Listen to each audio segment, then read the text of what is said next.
आइए मित्रों, हमारे YouTube चैनल स्वाध्याय में आपका हार्दिक स्वागत, अभिनंदन।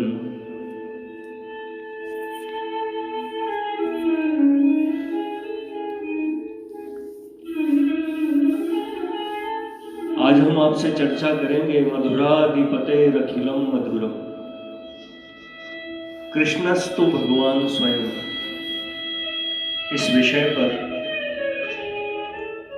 अगर आपने हमारे चैनल को लाइक और सब्सक्राइब नहीं किया है तो आपसे निवेदन है, हमारे चैनल को लाइक और सब्सक्राइब अवश्य करें। मधुराधिपतेरखिलं मधुरम, कृष्णस्तु भगवान स्वयं। श्री कृष्ण साक्षात भगवान है, परम पुरुष है। उनमें भगवत्ता एवं ऐश्वर्यता दोनों है, किंतु भक्तों की दृष्टि में उनका माधुर्य ही सबसे बढ़कर है। वे मधुराधिपति है, आनंद स्वरूप एवं रस स्वरूप है, और यही उनका यथार्थ स्वरूप है। ऐश्वर्य देखकर हम विस्मित होते हैं, माधुर्य हमें विमुग्ध करता है। ऐश्वर्य चमत्कार उत्पन्न कराता है, ऐश्वर्य चमत्कार उत्पन्न करता है। माधुर्य अनंत के रस को उच्छल करके अनुराग उत्पन्न करता है। भगवान श्री कृष्ण के ऐश्वर्य एवं माधुर्य दोनों ही आनंद है, किंतु अपने भक्तों को अनिर्वचनीय लीला माधुर्य द्वारा ही उन्होंने मुक्त किया है।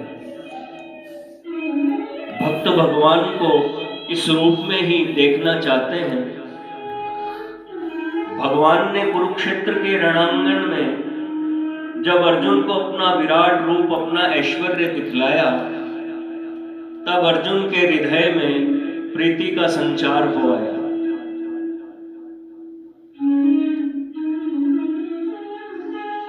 बहेंच प्रव्यथितम मनो में, भय से मन अति व्यथित हो उठा है।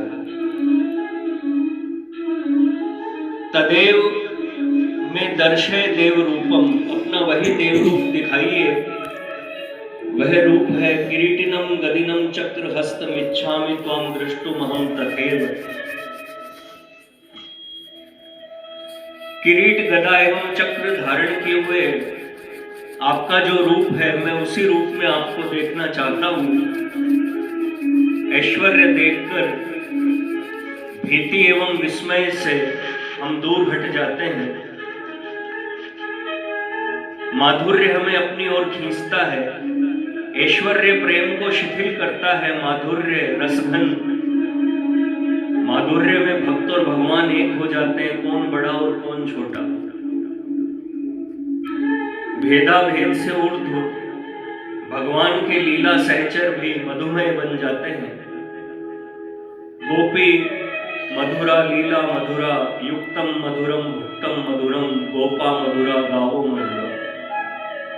गोपियां मधुरा है, उनकी लीला मधुर है, उनका संयोग मधुर है, वियोग मधुर है, गोप मधुर है, गोय मधुर है। भगवान के इस रूप माधुर्य में ही भगवत्ता का सार है। महाप्रभु वल्लभाचार्य कहते हैं, सुंदर गोपालम उर्वन मालम नयन विशालम दुखहरम, वृंदावन चंद्र मानंद कंदम परमानंदम धरणीधरम, वल्लभ घनश्यामम पूर्ण कामम अत्यभिरामम प्रीतिकरम, भजनंद कुमारम सर्व सुख सारम तत्व विचारम ब्रह्म परम।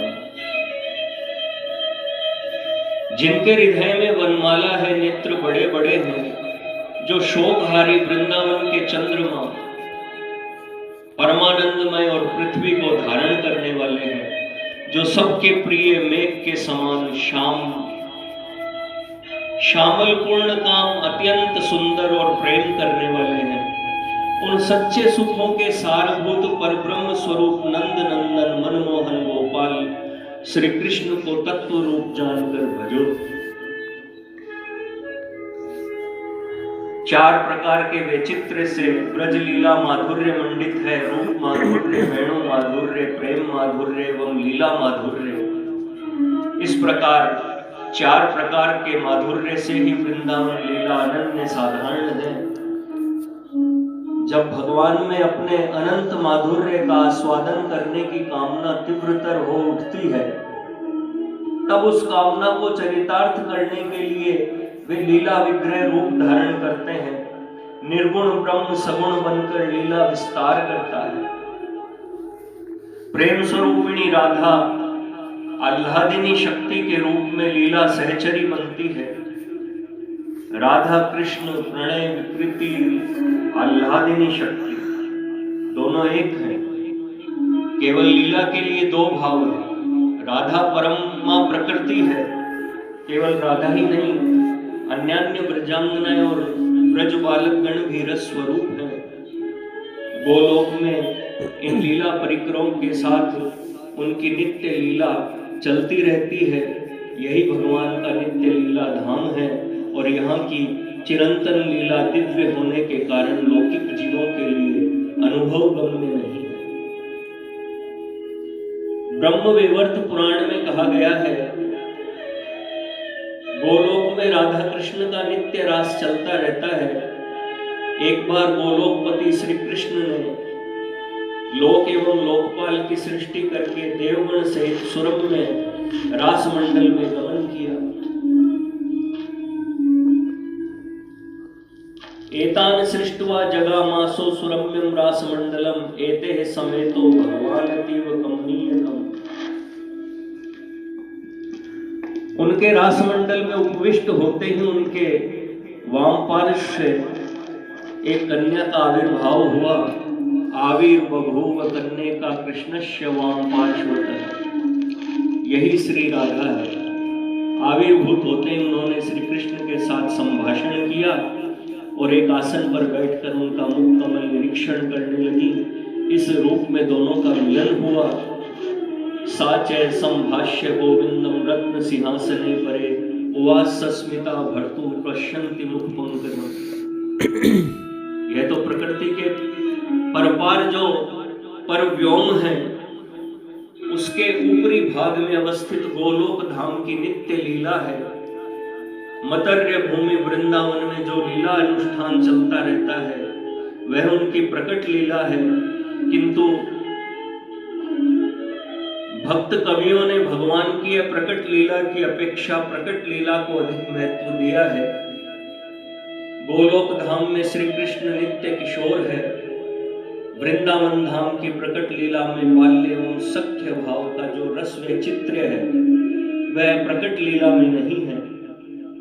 योग माया के प्रभाव से भगवान दिव्य जन्म ग्रहण करके बाल लीला किशोर लीला करते हैं और वात्सल्य सख्य दास आदि रस वैचित्र्य का आस्वादन करते हैं। शिशु रूप में माता यशोदा का वात्सल्य, सखा रूप में ग्वाल बालों का सख्य, भक्तों का दास्य रस की इन विविधताओं का आस्वादन इस धराधाम पर ही संभव हो सकता है। प्रकट लीला के ही सहचर प्रकट लीला में गोप गोपी के रूप में आविर्भूत होकर प्रेमोज्वल लीला में रसमग्न होते हैं। यह रस क्या है? यह अलौकिक दिव्य आनंदानुभूति है। चित्त में जब सात्विक भाव का उन्मेष होता है, रज और तम तिरोहित हो जाते हैं। उस अवस्था में एक अपूर्व लोकोत्तर अखंड आनंद चिन्मय भाव उदित होता है, जो ब्रह्मानंद स्वाद सहोदर है। सहृदय बुद्धा अनुभव वेद्य, यही रस है। इसलिए श्री कृष्ण की रास लीला में रस की पराकाष्ठा एवं माधुर्य की चरम सीमा मानी जाती है। जो रसो वे सह है वही रस ब्रह्म रसमूर्ति रसराज रसिक शेखर श्री कृष्ण के रूप में व्रज गोप गोपियों के साथ चिदानंदमयी क्रीड़ा करते हैं। भक्त जनों पर अनुग्रह करके ही उनका चित्ताकर्षण के लिए भगवान ने अनेकानेक पार्थिव लीलाएं की हैं। भागवताकार के अनुसार अनुग्रहाय भूतानां मानुषम देहमास्थित भजते तादृशी क्रीडाया स्मृत्वा तत्परो भवेत्। भक्तों के प्रेम रस का आस्वादन करना इस लीला का उद्देश्य है। मनुष्य जिस प्रकार दर्पण में अपना प्रतिबिंब देखकर अपने रूप लावण्य का अनुभव करता है, उसी प्रकार श्री कृष्ण अपनी रूप रस स्वरूपता को गोप गोपियों में प्रतिबिंबित करके उसका आस्वादन करते हैं। रसास्वादन काल में अपने ऐश्वर्य भाव को तिरोहित कर देते हैं। श्री कृष्ण की रूप माधुरी अपूर्व है, जिनके मस्तक पर मनोहर मोर पंख का मुकुट है, हाथों में सुरीली बांसुरी है, जिनके बड़े बड़े सुंदर नेत्र हैं, जिनकी चितवन और मुस्कान अति मनोहर है, जिनके कानों में कदम्ब पुष्पों के कुंडल है, परम सुंदर कपोल है, जिनकी कांति विद्युत सी है और जो अति सुंदर पीतांबर धारण किए हुए हैं, उन नित्य नूतन लीला विहारी मेघ श्याम नटनागर गोपाल को देखकर कौन ऐसा चराचर है जो मुग्ध न हो जाए। वे त्रिभंगिम रूप में जब वेणु वादन करने लगते हैं, उस समय गिरिराज गोवर्धन अचल न रहकर सचल बन जाता है, यमुना की जलधारा स्तब्ध हो जाती है, आकाश में देवताओं के विमानों की गति अवरुद्ध हो जाती है, हरिणी दौड़कर हरिण के पास चली आती है, मयूर पूंछ उठाकर नाचने लगते हैं, गायें बछड़ों को दूध पिलाना भूलकर चित्रवत खड़ी रह जाती है, वृक्ष की डालों पर पक्षी मौन भाव से बैठे रह जाते हैं। ऐसा है उस योग माया मुरली का विमोहनकारी प्रभाव। और उन प्रेमोन्मत्ता ब्रजबालाओं का क्या कहना, वे तो वेणुरव सुनते ही सारे गृह कार्य छोड़कर दौड़ पड़ती है उस ओर जहां उनके मन रूपी शैया पर शयन करने वाले नटनागर उन्हें आवाहन कर रहे हैं। कोई रसोई बना रही है, कोई शिशु को स्तनपान करा रही है, कोई गाय दूह रही है, कोई शिशु को पालने पर झुला रही है, कोई अंतःपुर में पति सेवा कर रही है।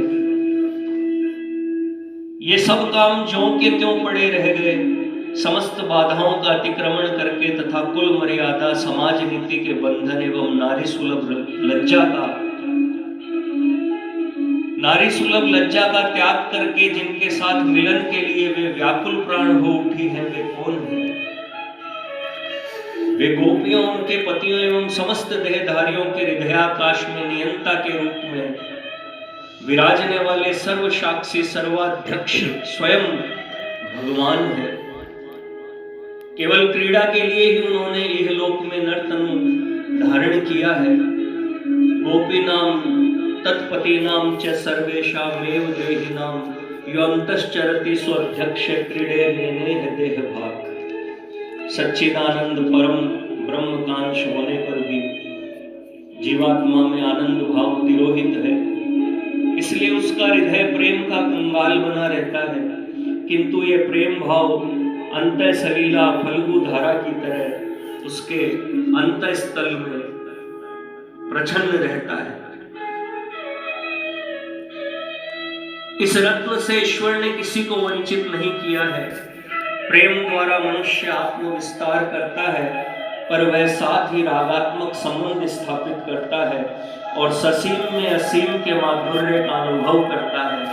ब्रजवासियों ने अपने अंतःस्थ की प्रेम सलीला को उद्वेलित करके ही चिरमुक्त परात्पर ब्रह्म को अपने प्रेम पाश में आबद्ध कर लिया था। असीम को सीमा के रज्जु से बांधकर अपने मन प्राणों में सदा के लिए बसा लिया था। नंद यशोदा गोप गोपियों का यह परम सौभाग्य था कि उन्होंने प्रेम रसामृत पान करके अपने को कृतार्थ किया।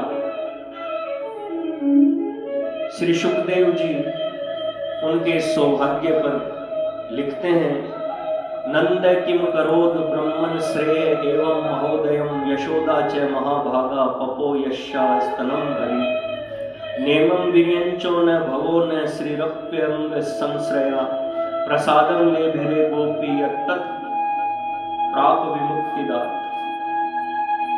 नंद यशोदा का परम सौभाग्य और गोपियों को उसका प्रसाद। बचा कुचायत किंचित मुमुक्षु जनों को, ऐसी है उस दिव्य भगवत प्रेम की पुण्य महिमा।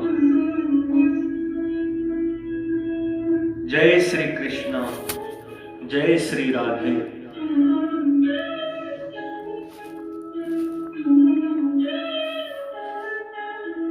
श्री कृष्ण गोविंद हरे मुरारी, हे नाथ नारायण वासुदेव। भक्तों, कैसी लगी आपको यह मधुराधिपते अखिलम मधुरम विषय पर, प्रसंग पर जानकारी, संक्षिप्त चर्चा। अगर आपको हमारे वीडियो पसंद आए तो आपसे निवेदन है हमारे वीडियो को लाइक और सब्सक्राइब अवश्य करें।